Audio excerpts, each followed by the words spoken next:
define feminism, I think it's about equality and not putting anyone beneath anyone else. I think it's about showing up for women and like living that, which is very complex. Welcome to Bitch Talk. I'm your host, Erin. And I'm co-host Ange, aka Captain Party. And for more than 11 years, the show has celebrated underrepresented voices in pop culture and beyond. But not in the snore kind of way, which is why our listeners and followers have graciously voted us Best of the Bay, Best Podcast on 48 Hills for 3 years in a row. Three-peat, bitches. If you like what you hear, follow us on Instagram and check out our website, Bitch Talk Podcast, and rate us wherever you listen to podcasts. We're begging you to judge us. When does that ever happen? Oh, you're not going to say anything? Oh, what'd I say? Yeah. Yeah. Okay, on that note, on with the show. Clink. Hey, Bitch Talkers, we're at South by Southwest 2025. We have 2 films for you in this episode. It's Grandma's 4-Color Cards, and the other one is Ben's Sister, which won a South by Southwest Audience Award, and it's super hyper local to the Bay Area. Per the usual, we're going to be joined by our honorary bitch, John Wildman of Films Gone Wild. So enjoy. Okay, and back we are on Bitch Talk and FilmsGoneWild.com. My name is John Wildman, the editor-in-chief of Films Gone Wild. With me, Angela DeBoer and Aaron Lim from Bitch Talk. And on this segment at South by Southwest 2025 in Austin, we're going to talk about the short film Grandma's 4-Color Cards. We have the director, Sally Tran, with us today. Sally, welcome to the show. Hello, it's good to be here. Thank you. Okay, we always start these segments off by having our filmmaker introduce us to the film. So go and tell us about the film. Okay, it's really early and I'm very jet lagged, so please excuse me. I just got back from Vietnam, Saigon. So I was shooting a film over there. So yes, we actually were shooting last week. It's kind of bizarre to think that I'm here now in Southwest. I was like shooting a 19-hour day last week. But yeah, so Grandma's 4-Color Cards is a hybrid documentary narrative that follows the day in the life of my grandmother, who is now passed away. But she was 101 when we shot that film, and that was just before COVID. So in 2020, we shot that in January, and then COVID happened. She passed away during COVID, and then we had to do another pickup day like 4 years later without her, but with the community. So yeah, it's been interesting. We just screened it for the first time yesterday, and yeah, it was the world premiere, so it was my first time to see it in an audience outside of Vietnam. We screened it earlier this year to the cast and crew, and it's very much a subculture of Saigon. Like, it really, really shows you how older people, or people sort of in the end of their life navigate living in a I guess a very small community, and how they are supported, looked after, and thought about. You know, I think in the Western culture, when you age and you get to a certain age, you get forgotten about. I live in New York, and you know, when you see someone older on the street, it's always like, oh, they must be crazy, or you know, there's a certain stigma towards older people. So, but in this certain community, older people are very respected and looked after, and I wanted to show that particular type of care, particularly with my grandmother as well, who was a very independent woman who was living on her own. So yeah, it's a kind of long-winded explanation of my films. The film is gorgeous, and it's the colors are so beautiful, and then the textures. Can you talk about that part of this film and why you shot it in that way? Yeah, the colors and textures are like true to Saigon. Like, it's District 4 in Saigon, and none of that is. That's why it's like a hybrid documentary narrative. Like, I feel like all the textures and all the colors are very true to what I see in Saigon. Yeah, the greens, the reds, they always use this like really cheap lighting, cheap bulbs just to, keep the lights on, but, cost, very efficient. And yeah, all the textures, all the colors, all the patterns are just what I know of Saigon. So it was all very real to me, and I think that the narrative aspects were really just to just staging, just like, oh, we'll just get another take if we can, because everyone in the film is truly the real people in her community. Like, there's no actors, they're all there, you're navigating the same space as her. So to me, it's very real, very, very documentary. And I guess the choices of the textures and colors are sort of just by default what I see every day in Saigon. It felt dreamy also. Yes. Like a dream state. I was trying to understand, like, because she has really bad eyesight. Right. I think that she probably couldn't see a lot at that time. And so we did choose to use these filters and crystals to kind of emulate how she would view the world. So there is a dreamy state to that, because I'm sure at 100 you kind of have to make believe a little bit, because the reality must be pretty grim. Like life just repeating itself, just knowing that one day life is going to end, and there's really, physically, mentally, you can't really change much of your life. So I just imagined what it would be like as a 101-year-old just navigating in this very small space. And then on top of that, she has this herbal medicine kind of, I guess it's called Joel in Vietnam, and it gets you high. So that when her friend comes over, they used to do that every day. It wasn't until like maybe about 5 years ago I realized that it was a drug. It was like a safe drug that older people would take, but it would just numb them a little bit, and they will just sort of space out, and then they fall asleep, and then they wake up, and that sort of takes about like 4 hours of their day. Yeah. Oh my God, sign me up. Now. Yeah, I just, the close-ups of her skin, her beautiful skin, it was just like a love letter to your grandmother. It felt like the lines of a record, like reading a story, her skin. It was just so beautiful the way you shot it. But I do want to go back to the community, and I can only imagine in this small town where everybody knows each other, how excited they were that you were going to shoot a short film. Did you have people like, I want to be in it, I want to be in it, and like working with non-actors and just having them play themselves? It was actually a real challenge. My grandmother didn't want to be filmed, and she's she's 100 and she was 101, and she's a feisty woman. She was a feisty woman. She would, swear at us all the time. And the cinematographer, Gary Bardasbanian, is Bulgarian American, and so you don't often see white people in this area. It's very uncommon. No one speaks English. It's a subculture of Saigon, and so it was like a real novelty to have him around, and she would call him the white foreigner, like that in Vietnamese. It was where's Om Day? Like, it was just so funny to me. I didn't tell him it was kind of rude until it was over. There was actually a moment where she wanted, because she couldn't see very well, and she wanted to just touch his face, and he has a full beard, and then she went close to us and she touched his face, and she was so shocked because she didn't expect all this hair on his face, because it's not common to have any Vietnamese with a full beard, and she was speechless, and she's like pulled out, like took her a while, but she pulled out like 40,000 dong, which is like $1.50, and told him to go buy a shaver, and just shave his face, and that is disgusting that he would let himself go like that. And it was, she was hilarious, very difficult to work with. Love you, Grandma, but so it was a really hard time to convince her that she was going to be a part of this film. And then the community didn't really understand.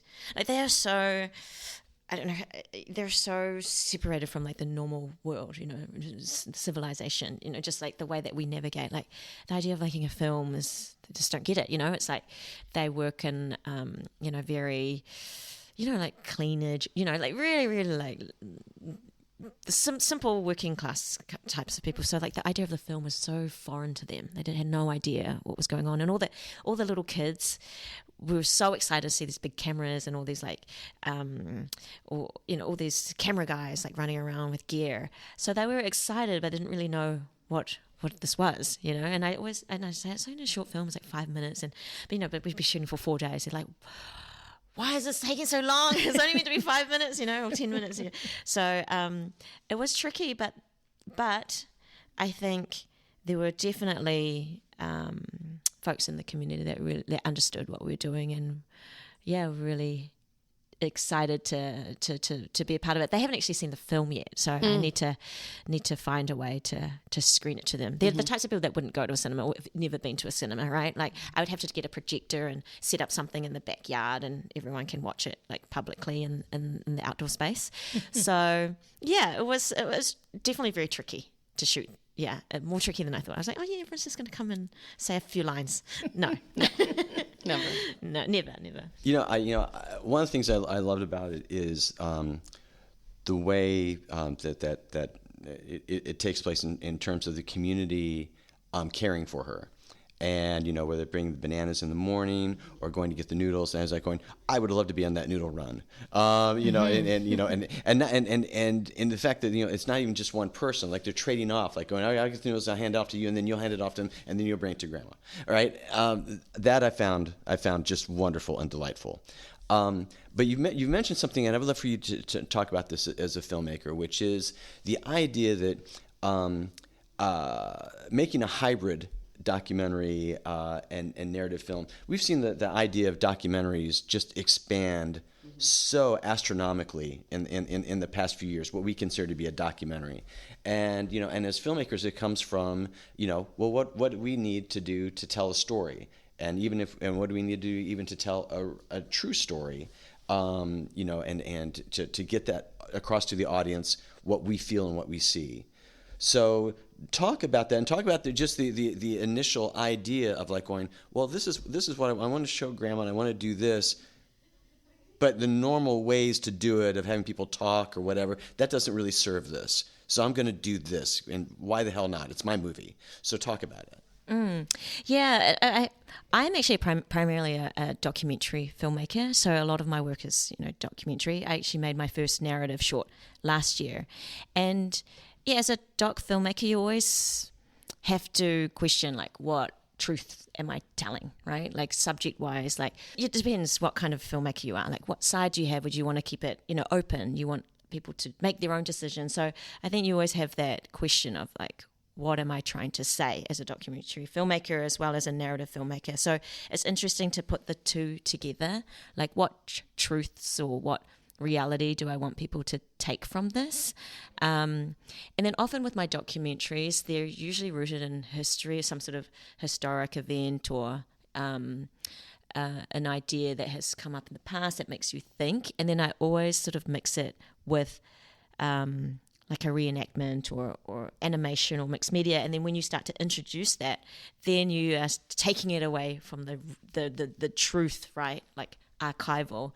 And then when I start, like I'm working on a documentary right now, and this is an interesting question for me. And then when I'm digging up archival, and if I'm doing it in the way that journalists or whoever, however you do your research, the archival is also like, what's the truth to the archival, right? So then I'm just like, what is the truth? It's like the only thing I can do is give the version that I can tell from the research that I take from it. So I find it very interesting, and I actually really have enjoyed mixing documentary and narrative together, and I feel like that's probably where I will sit with my filmmaking, is like somewhere in between, maybe skew more documentary in one film or like more narrative the other way. So I find the genre blending very interesting, and more so how the audience takes it. Like, there are people who just think it's a straight narrative and that I've cast this grandmother, oh, how did where'd you find her? She was so great.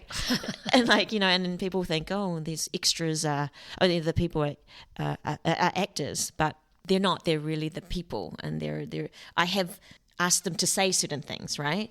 So there is this really weird, like, how truthful is it? Like how am I being, how authentic am I being in telling the story, which I'm okay to be challenged. It's part of the job. Well, as Aaron said in the beginning of this segment, this is a film that you can just totally get awash in, because you can just dive into the colors, you can dive into the relationship with grandma and the community. It's really just a joy. Again, the title of the film is Grandma's 4 Color Cards. We've been talking with the director, Sally Tran, and is today your birthday? It is my birthday today. Happy birthday, Sally. Thank you. What a way to celebrate. I know, this is so nice. I appreciate it Well, all, and thank you for having me. Thank you for being with us. Thank you. Yes, thank you. Thank you to our Squabble Up bitch, Michael Lowe, and Denial is a River bitch, Annie Tabora Gakula, for supporting this episode.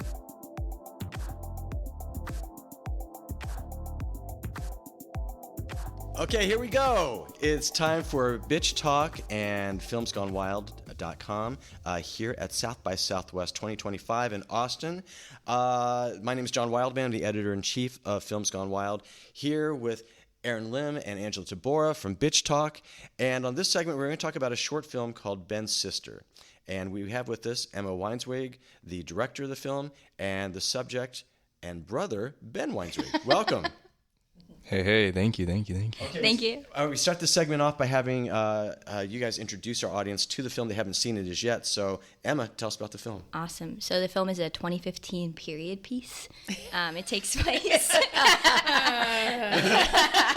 It takes place. It's a great time. You know, we want to go back there. You know, It was, actually. amazing Wasn't time it? Surprised you period. remembered Yes. anything from Oh then. yes. It was a prime time for me.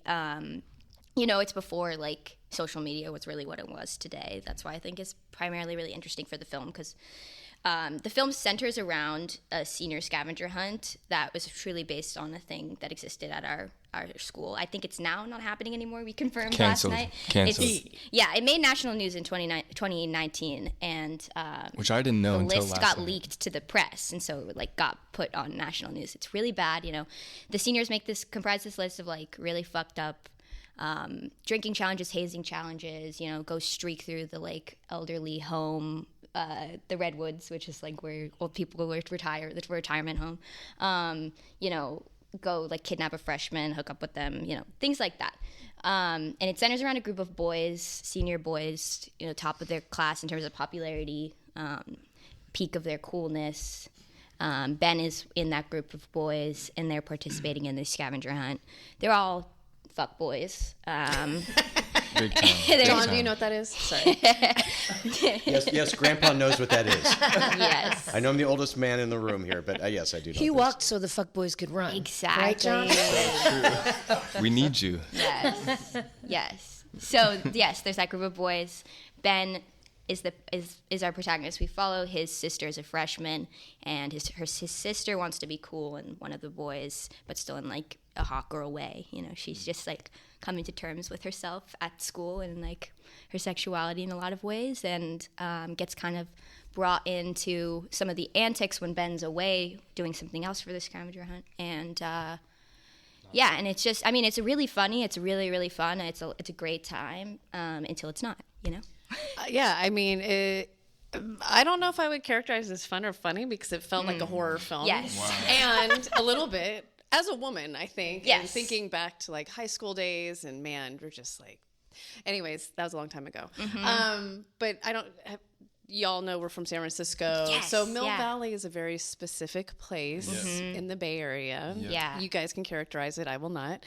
But you captured a moment, and you captured, I think, the place, and I think the teenagers that come from there. I know one that grew up there. So can you talk about the place of Mill Valley? Yeah. And kind of creating this, yes, fun, but kind of horrific Yeah. space and story? Yes. I'd say it's primarily like white, very affluent, tech bubble adjacent, right before it really exploded like it is now. But, you know, kids weren't driving Teslas to school yet, but they are now, you know, that's the vibe. And, you know, yeah, it's a lot of privilege. It's a public school, but everybody's so affluent, so it's a great school. And, you know, you have to be in the zip code to be able to get in. So it's basically like a private school in that way. I don't know if it's still the case, but when we were there, it was the highest teenage binge drinking rate in America. And then there's also, I think there's an element, I do think appropriation is a theme in this movie for sure. And the kind of like Bay Area rap music was something that everybody kind of adopted, and the slang at Tam was really specific. We had like a dictionary that Ben had actually made when he was a freshman for his for our cousins because they were like, what are you saying? What For are like our these family in words the you're saying? Midwest. Yeah, Like, yeah. And they're not all from like Bay Area rap, but like some of them are. Urban Dictionary. Yes, basically, for yes, Yeah, exactly. Yeah, It's yeah. crazy. Yeah. I mean, do you want to give some examples of like? Of the words. Yeah, Yeah. yeah. Cuddy is Oh, like yeah. super like secretive. What else? Cuddy J. I had a friend named Cuddy. Yeah, Cuddy J. Jaws. That's a Jaws. Like that's bullshit. You're fucking jawsing, bro. It's a fucking Jaws. I'm gonna need to see this dictionary. It's Yeah, I have we it. can It's- we can With share. you? We should Okay. post. Yeah. Okay. Yeah, I'm gonna have to I can- copy this I down can so I know send what the it. kids are saying. No, this is dated also. Yes, John, it's this is dated. Yeah. So don't even. Right. Yes. Yeah. Function party. Functions party. Rap. It's wrapped. It was the Wrapped. police. The police came. The boys are the police. Yeah. You guys are killing me. And I think this is gonna go longer than 10 minutes, but yeah, Yeah. just because it's so big. Yeah. But also, Mill Valley is next to Marin City. Yes. So 100%. if you want to talk about that history, Yes. also, Which is really it's kind of like where basically all the black people live. It's the one city in Marin that's separated by a highway too. Like Yeah. the rest of the cities are all connected. Yes. And so it's not all white, but it was like there would be a group of kids in each grade that are from Marin City, and it's kind of separated. And it was really interesting. And you were friends with them because of sports and stuff. Like there was it wasn't like completely There was a lack of divided, integration, but it was for definitely sure. really strange because then going to college and then now it's like not like that at all. But yeah, it's interesting. Yeah. Yeah. Tupac lived in Marin City. Yes. He went to our He high went to TAM. Yeah. So there's full circle. I wore the shirt for you. Love. Yes.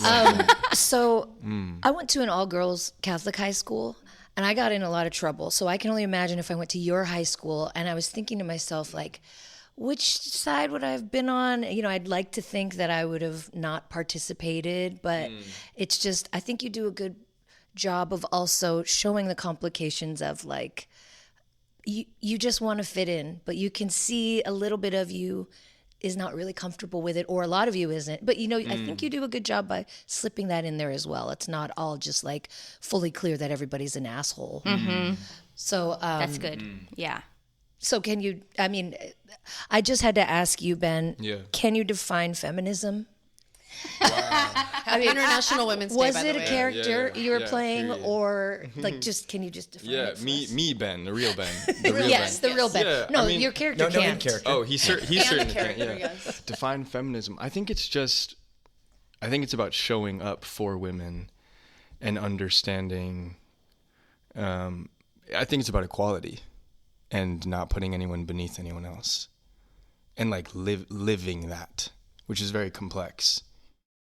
You don't have to be a woman to be a feminist, That Yeah, kind of no, thing. Yeah, exactly. 100%. Yeah. No.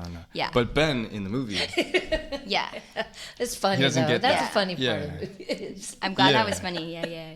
Supposed to be. Yeah, and I think that was something we were balancing a lot. Was like it is definitely it gets pretty sad, but still balancing it with some funny jokes, little funny lines. yeah, That moment specifically after kind of a heavier scene where you're like, fuck, totally. Yeah. Here's where I brag to filmmakers about their own film to their face. I love getting pictures of filmmakers looking at me adoringly as I tell them how wonderful their film is. But here's what I'm going to say about this film. I really loved it. And I loved it because as Aaron led into it, it has this element that tempts you into thinking that it's going to be kind of like a stock horror thing, that we're going to go down that road and shit's going to go down and it's going to be terrible and we've seen the tragedy and blah, blah, blah. Mm-hmm. But what it actually, I think what it turns out to is more of an indictment, which I think is great. And so I have a couple questions based on this. One, which is, Emma, to you, which is giving us some edgy aspects that are not very easy in terms of the sister, clearly being devastated or clearly not being devastated. She's in a fuzzy territory, and it's very clear what in that, and that puts us at unease because we're like, well, then I'm not settled here. Yeah. But you also, literally in the very ending, the shot that you use with Ben, you do the same fucking thing with his character, which is fantastic. The question is the approach of I want people to not have an easy way out of the story. Yes, the ending kind of being open. Yeah, I mean, that's intentional. I've heard a lot of interesting interpretations of it, and I don't think any of them are really specifically like wrong. Like, and I do also not want to like completely say what that moment means, but yeah, I think it's Emma is looking at this moment of Ben, celebrating. He's just scored the half-court shot. Big shot. And I think just with the context of what has just happened, and also the Snapchat that's right before that, where she sees him completely betraying her and not standing up to his friends, I think she just sees something in him, and it contradicts the celebration. And it's just like a glimpse of this moment where that facade he puts up drops. But yeah, there's more to it. I wanted not to say too much, if that's okay. Yeah. Let the audience have that. But again, incredibly well done. And then Ben, I want you to talk about when you're acting in something. Sometimes you're just like I'm just trying to hit my marks and know my lines and not fuck up in front of everybody. Sure. Right. But sometimes you actually have a little bit a bigger picture view. Yeah. And you go, how do I come off here? Should I do this, or am I doing this okay? Definitely. Or what have you? Definitely. So talk about for you intellectually as you were doing this, like where was your headspace? Because I know what Emma captured and what it looks. And the question is, how much were you in on it? 100%. I mean, I would say it was all very carefully crafted and thought out. Yeah, I don't know. I kind of think through everything. So I'm maybe over prepared, which I'm working on. Well, again, I think you guys clearly make a very, very good team. Thank you. I'm so blessed. I'm so grateful that this is my sister. Truly. Aww. Yeah. Like, it's crazy. Feminism. Yes. Yeah. Exactly. And it's just called Ben's sister, and it's Ben's sister. But he's really not. Yeah, he's really not this guy. I'm not. Yeah, no, of course not. Yeah. He's a really good actor. But that's I mean. Even when I saw you in the hallway, I'm like, that's not Look the how guy he walks, on film. Thank goodness, because we would have had words on International Women's Day. No. Again, the title of the film is Ben's Sister. It's just awesome. I'm a big fan of it. We've been talking with the director, Emma Weinswig, and it says subject brother. He's freaking acting it, Ben Weinswig. All right, congratulations, you guys. Thank you. Appreciate y'all. Thanks for joining us on today's show. You can find more information about this episode in our show notes. If you're missing us, you can visit us at bitchtalkpodcast.com to sign up for our newsletter and buy us a cup of coffee. Did you know we're also on the radio? You can find us at bff.fm. And lastly, rate and subscribe wherever you listen to podcasts. All the cool bitches are doing it.